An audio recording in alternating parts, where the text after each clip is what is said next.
savez, quand on regarde la manière dont les hommes vivent sur la terre, on se rend compte qu'on n'est pas conscient que nous sommes des pèlerins sur la terre, que nous sommes des passagers et qu'un jour on partira. Non seulement un jour on partira, mais on ne connaît pas le jour de notre départ. Et malheureusement, on se comporte comme des gens qui connaissent le jour de leur départ. Malheureusement, on fait comme si on maîtrisait tout. On est là à se projeter, à dire je vais faire ceci dans 2 ans, dans 5 ans, dans 10 ans. On ne sait pas que chaque jour que Dieu nous donne, en fait, on doit racheter le temps. Chaque jour, on doit travailler pour marcher sur le chemin de Dieu. Chaque jour, on doit travailler pour accomplir la volonté de Dieu. Chaque jour, on doit travailler pour accomplir la mission pour laquelle Dieu nous a créés. Dieu nous a créés pour une mission. Dieu nous a créés pour un but. Dieu ne fait rien au hasard. Il nous a créés. Chacun de nous a un cahier de charge. Chacun de nous a des choses à faire. Mais souvent, on se dit, oh, j'ai encore le temps. Je suis encore jeune. Regarde seulement comment, par exemple, les païens réagissent. Ah non, je dois profiter de ma jeunesse. Je vais accepter le Seigneur quand je vais bien profiter. C'est comme si, en fait, tu savais quand est-ce que tu vas partir. Quand est-ce que tu vas quitter ce monde. Personne ne sait. Et donc, chaque jour que Dieu nous donne doit être un jour de plus pour marcher dans l'accomplissement de nos objectifs, pour marcher dans l'accomplissement de nos rêves, de notre destinée.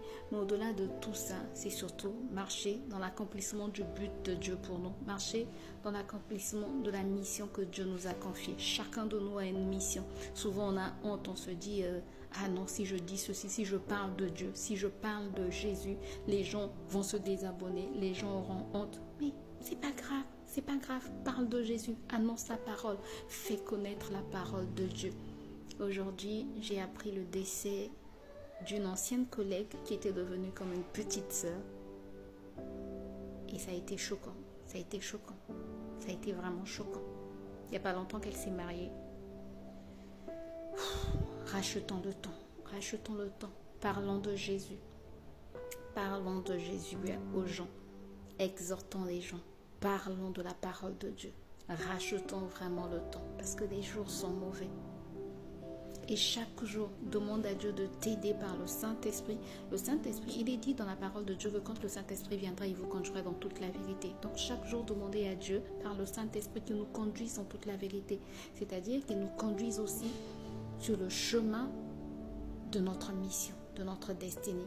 Pour que chaque jour, on puisse accomplir le but que Dieu veut atteindre en nous donnant la vie. Parce que chaque jour, quand Dieu te donne le souffle de vie, c'est qu'il a encore quelque chose à faire. Soit quelque chose qu'il veut faire dans ta vie, qu'il veut changer dans ta vie, soit quelque chose qu'il veut faire au travers de toi, dans la vie des autres. Donc chaque jour, demandons cette grâce à Dieu, ce discernement à Dieu et accomplissons la mission pour laquelle on a été envoyé sur la terre. Parce que nous sommes des missionnaires, chacun de nous a une mission, chacun de nous a un cahier de charge. Rachetons le temps, car les jours sont mauvais.